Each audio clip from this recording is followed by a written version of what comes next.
The Missouri Alliance for Animal Legislation protects animals from abuse and neglect by working to make sure animal welfare laws are enforced. They'll soon host their annual Open Your Heart Gala, and here with more information is Bob Baker, the director of the Missouri Alliance for Animal Legislation, and Ricci, who is the chair of the Open Your Heart Committee.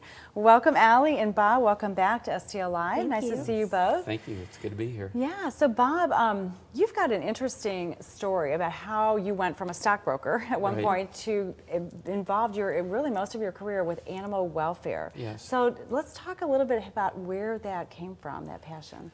Well, I foolishly invested in some racehorses when I was a stockbroker, and I sort of enjoyed it. I thought it was fun, you know, to invest in something that was a little different and fun and it's involved. Interesting as a stockbroker, you're looking for some diversity, right? Right. And actually, I owned them for quite a few years in the 70s, and probably around mid-70s, I asked my trainer if I could just come over and train one of the horses myself, just for a hobby.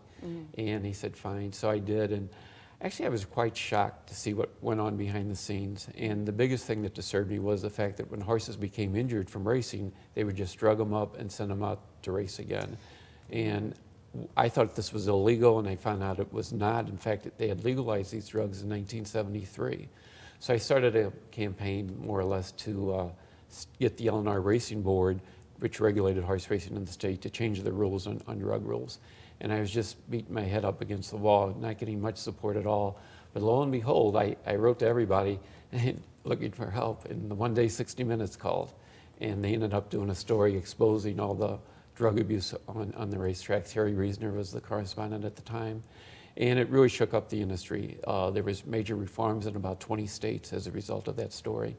And subsequently, the Humane Society of the United States, the National Animal Welfare Group, asked me if I would consider coming to work for them full time. So I thought about it a long time, but I finally did, because it was a chance to really make a difference. And it was a really great opportunity.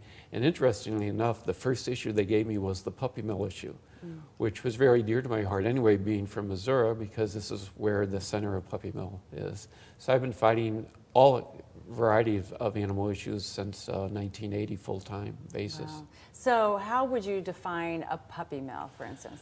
Well, it's basically a mass dog breeding establishment. It's not the person who breeds 1 or 2 litters in their backyard. These are people that are commercial operations, and they just keep, I mean, many of them have 100, that's not unusual to have 100. Some have 2,000 breeding animals. Wow. Breeding animals, not right counting the here puppies. In Missouri. Right here in Missouri. It's going on today. It's going on today.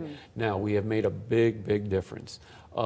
In 2011, people might remember Proposition B. That was the ballot initiative to try to clean up the industry. And believe it or not, even though it passed, the legislature came in and repealed the entire law, which most people didn't realize they had the authority to do. Fortunately, we have to give a lot of credit to Governor Nixon. Governor Nixon stepped in, and he really hammered out a compromise. We didn't get everything that was in Proposition B, but we got a lot. They improved the standards of care dramatically. The dogs, for the first time ever, had to have access to the outdoors. They had to have exercise. The cage sizes had to be increased in size, and they had to have veterinary care, and which some of these dogs had never had. One of the big things, too, is it gave the Attorney General the authority to prosecute puppy mills. Before, we had to rely on rural prosecutors who often did not have an interest in taking that on. And Chris Koster, our Attorney General, we have to give a lot of praise to him. He set up a special unit within his office just to prosecute them. And as a result of all these changes, this was done in 2011. Since 2011, we have 1,200 less puppy mills here in the state. Wow. It's really made a dramatic difference. It's amazing to know there were that many to begin with. Absolutely. Wow. We had about 2,000 at the time. Wow. And I never thought we would ever see that day. I really didn't, because I've been fighting this since 1980, and it was just remarkable, the accomplishments.